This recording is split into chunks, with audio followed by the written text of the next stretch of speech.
Cape Cod Broadcasting weaves the listening environments of 99.9 WQRC, Ocean 104.7, WFCC Classical 107.5, Cape Country 104, and CapeCon.com's website experience to reflect the lifestyles of the people who live, work, and play on Cape Cod. We hope that you enjoy this podcast. And welcome into the Sunday Journal. I'm your host, Matt Pittett. Thanks for being with us today. We get together each week to talk about issues facing Cape Cod, the islands, and all of southeastern Massachusetts. Welcome into the program today. And I think you're going to find this segment very informative as we talk about some advice that you should be aware of when it comes to all kinds of scams and fake promotions that are out there that are unfortunately ensnaring people here on Cape Cod. And we brought in Sergeant Sean Sweeney from the Barnstable Police Department, who's been involved in working on these cases for many years. And Sean, it's always good to see you. Thanks for being here, Sergeant. Appreciate it very much. Well, thank you. Thank you for inviting me over. I know that you and I spoke recently, and you said, boy, you know, there's some more of these scams that are making their way around town, around Barnstable and around the Cape, and it might be good to talk to the listeners about it so that they're aware of what's going on. You've got some things going on, I guess, with the IRS and all kinds of other, you know, just scams that are out there. So we'll just kind of start out generally. What's been going on in the last couple of months around the area? Well, I think it's a long time since when you bought the Florida swampland, and now with technology, things have really moved along quite quickly. And you know, it's out there. Everybody's instant. Everybody has some type of phone, computer, tablet, or laptop.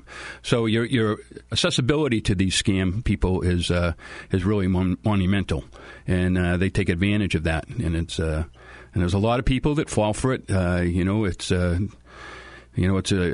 goes back to the a little bit of the greed in all of us. Everybody wants to win. Everybody wants to have some. You know, it's free money, and people fall into it. What is out there right now? I know that there are some IRS issues that you guys have been worried about recently. There has been the IRS kind of hit the high there when we were around April. However, though, just within the past week, I had a gentleman that was on his way to Hyannis to give the IRS. The IRS allegedly called him, told him that he owed them $5,000 and that it was to his benefit that he pay it quickly. And he was on his way. He was to a Western Union and to get a Western Union or MoneyGram, and the guy happened to call him back as he sat in front of the lights at the police station. And so he took a turn, came in because the IRS, the purported IRS agent said that, you know, you're going to get arrested. You have to pay this right now. Make sure you do. You know, don't have to discuss it with anybody. Just send us, and we'll send you your receipt, and you'll be free and clear. And he pulled into the police station, and he came in to me, and he was worried that the police were going to arrest him, and he had the phone in his hand with this so-called agent on the line. He says, I have the IRS right on the line right now. And I says, what? And he says, I got the IRS. They're on the line right now. He says, they're telling me the police are going to look for me. And he said, give me that phone. That's no IRS guy. Give me that phone. And, you know, you could tell it's an accent of probably like an East Asian type accent along those lines. And I said, you know, who is this? And the guy wanted a fax number. And, you know, we had a colorful conversation, and I told him never to call the guy again. I told him that I realized that this is all a scam, and that I would do my best to track him down. The guy, sure enough, you know, he had the money. He was on his way. He pulled out $5,000. He said, well, what do I do with this money now? And I said, you go back and you put it in the bank that you took it out of. Immediately. Now, I guess part of that advice is that there is no scenario where anybody from the IRS is ever going to call you and say, take money to Western Union right away. It's never going to happen. It's never going to happen. The IRS is never going to call you. And first of all, the police do not go out and arrest people for the IRS. Right. We do not do that. That would be bad. And so, and the IRS is never going to call you and say that to pay us by MoneyGram, Western Union, you know, anything along those lines. That just does not happen. With a situation like this guy who comes into the police station, in terms of any follow-up and the ability for law enforcement to follow up on it must be very difficult because a lot of these scammers are, as you said, out of country. They're using, you know, non-traceable phone lines. So correct. What type of, in reality, you know, aside from the police being able to warn people about it, what type of success can you have in doing any follow-up investigation? It must be difficult. It is difficult, and I don't think you get much of a success success rate is in follow-up. So that's why you try to get before the follow-up that you don't have to follow up and try to get the prevent out there and before that the people even get involved in this. And you're right. It's a lot of these people, you know, the minute you talk to them, they have you can tell they're calling from a different country, and they're using computer phones. They're going through the computer, the internet, and now with the internet, you know, before you couldn't really do that, you know, years ago, because if you think about it, if you were in Israel, India, Pakistan, or wherever you were around the world, it would cost the fortune of just calling people in this fishing expedition would be monumental. But now with the internet, you can call anywhere all over the world, and nobody can tell where you are tracing or where it's coming from. And then if you back it through like some other computers, it's almost impossible. It's impossible for any local police department to get somebody overseas, and it seems to be pretty difficult for the FBI and the Treasury Department, two agencies which do follow up on that. And for the scammers, as you're pointing out, the cost is probably almost nothing now because they can do free, voice over internet phone calls. You know, a lot of these calls they can just make for free by having just one internet service. So yeah, and you think about it, you know, no matter how much no matter how many letters they put out. Now, this guy, if he was successful to mail that off to them, and you think about it, they only need 2. That's $10,000 a month. You know, so. They just sit in like a little hothouse someplace, you know, and just keep calling people, you know. That's a good point. I mean, if 2 of those pay off, they're doing pretty well for them. They're doing pretty good. Really well. You know. Sergeant Sean Sweeney is my guest today on the Sunday Journal, and we're giving you some advice about some scams that have been around the area. Specifically, police are talking about an IRS scam that one gentleman on Cape Cod almost fell victim to. And Sergeant, as you said, it was as close as he had literally cash in pocket. 7 minutes. I guess he would have probably been in the Western Union or MoneyGram office or whatever, and he would have probably and had the guy not called, and had he not been sitting at the lights right out in front of the police station, and so easy access into the police station, and still had the guy on the phone, had all that not just come about, I think the bad he would have been victim. He would have been victim to the con and out $5,000.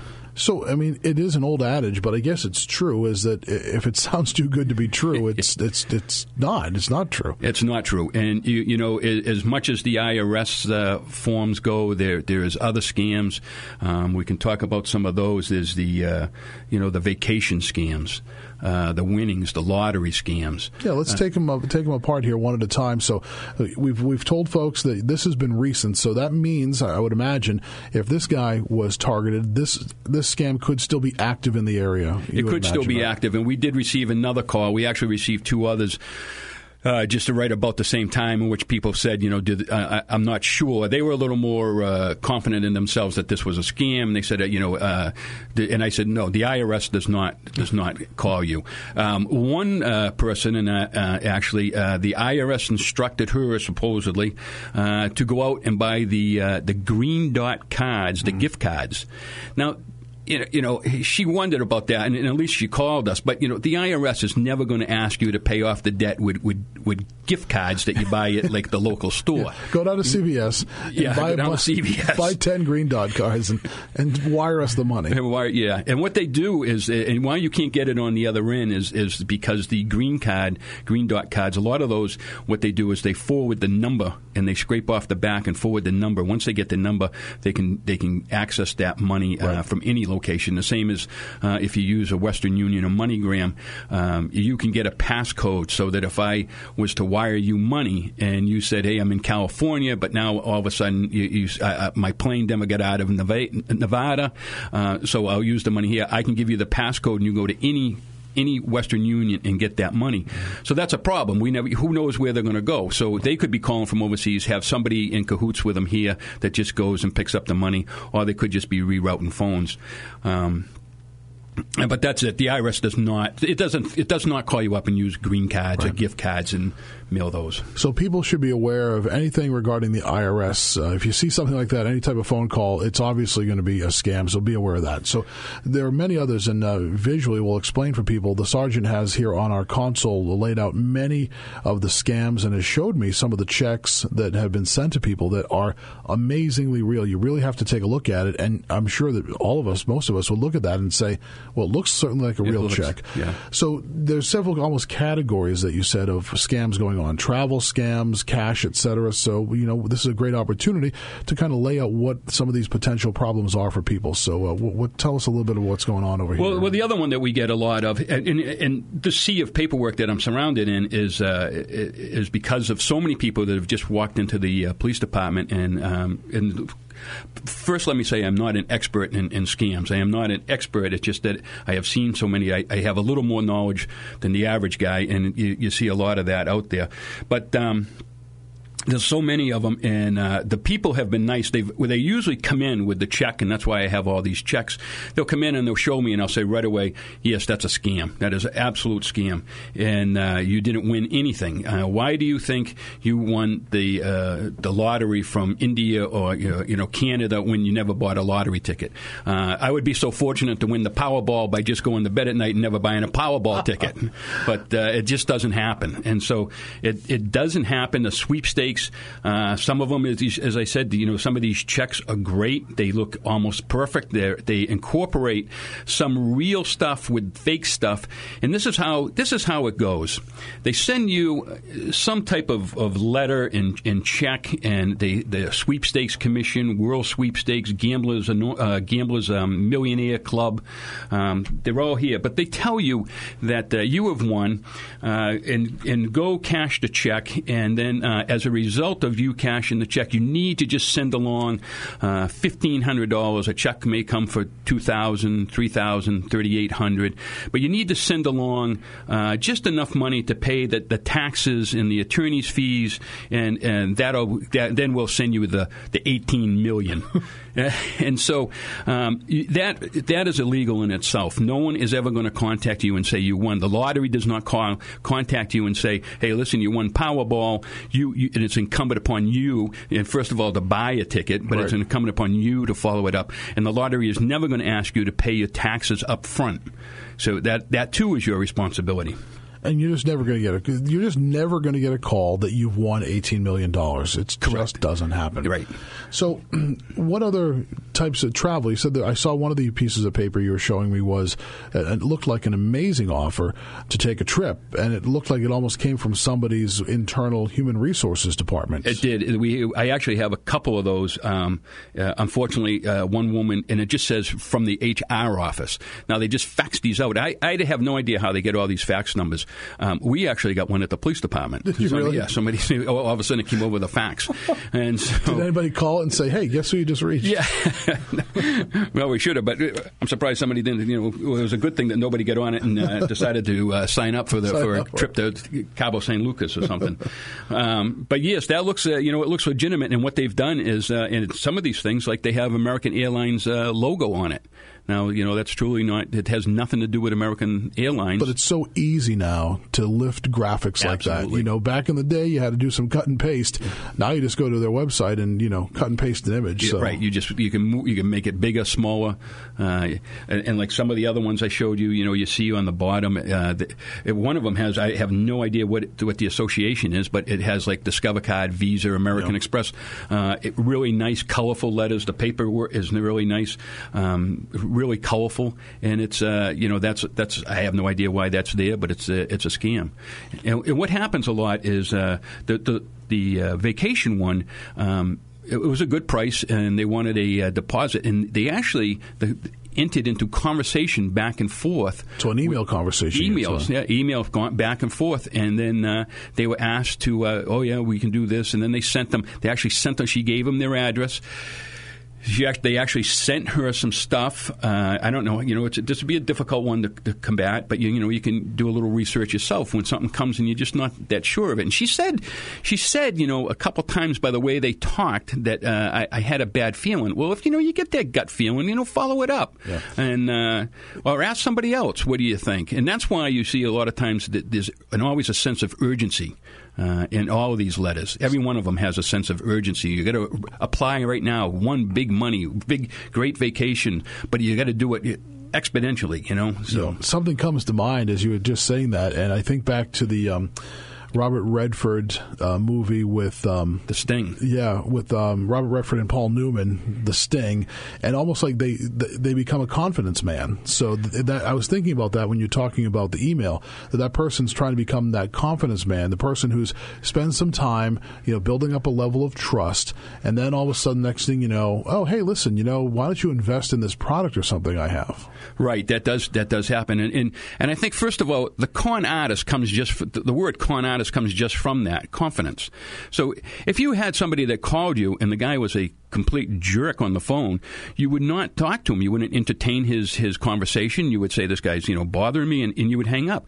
But because they're nice, they're polite, they suck you into their confidence, and then there you go. And then there's conversation back and forth.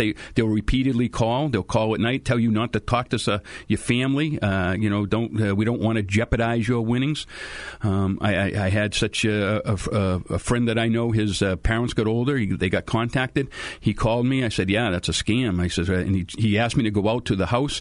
These people actually got mad at me. They thought I was jeopardizing them from winning $10 million. Really? They thought that it was, they weren't supposed to tell anybody, and they were mad at the son because he had told me. Yeah. So it's. Were you finally able to convince them that? No, I did not. And the son tried to convince them. And that's one thing that you should look at if you do have senior parents, to be aware of somebody calling them. What is this? And just don't ignore it. Follow it up. And if even sometimes parents will deny it. They denied that they were doing that. Wow. They went out, I think, around 80 and 90,000. 80 or 90,000. 80 and 90,000. He finally had to go to the bank and do all this, and the bank tried to help him out. But it's tough because they weren't declared incompetent at the time, and it's their money, so they could do what they wanted with it. And it became quite a battle, but he finally proceeded to close it down. Well, Sergeant, we're just about out of time, so let's kind of encapsulate and give some final advice here as to what people should be thinking. One, we talked about right at the top, this IRS thing, total scam. But just what should you be looking for, and can people contact you guys if they're concerned? Absolutely, you can contact us anytime. You can also go on any kind of website. Like I said, it is difficult to track these people down. They're out of state, but like you said, if it's too good to be true, it is not true. And then the other thing is if you never bought a ticket, why would you think you won? Right. And if anybody sends you money and they send you too much money and say, listen, you deposit it, take the money, and you keep the $350, but mail us back to $1,800. It just doesn't happen. Lights go up. Yeah. When anybody tells you, do not talk to them, hurry up, you won big, don't tell anybody, don't discuss with friends and family because you'll jeopardize your winnings. Which is solely responsible for its content. Red light right there, stop. It's a scam. For more information, please visit us at CapeCodBroadcasting.com. Any police department, local police department, wherever you are, just go there. And you can actually go on some websites and they will tell you exactly what scams are out there current and which ones are floating around. But do not, and especially send any money. When you see that urgency, don't tell anybody. Western Union the money to us. MoneyGram us the money, green cards, whatever it is like that. Stay away from it. Stay away from it. Just stay away. You didn't win. I can tell you that right now. You did not win. Sergeant Sean Sweeney, thanks for some good advice. Hopefully it helps out today. We appreciate you stopping by the Sunday Journal. Thank you. Thanks for being with us today on this segment of the program. I'm your host, Matt Pitta. This podcast is a presentation of Cape Cod Broadcasting, which is solely responsible for its content. Thank you for listening. For more information, please visit us at CapeCodBroadcasting.com.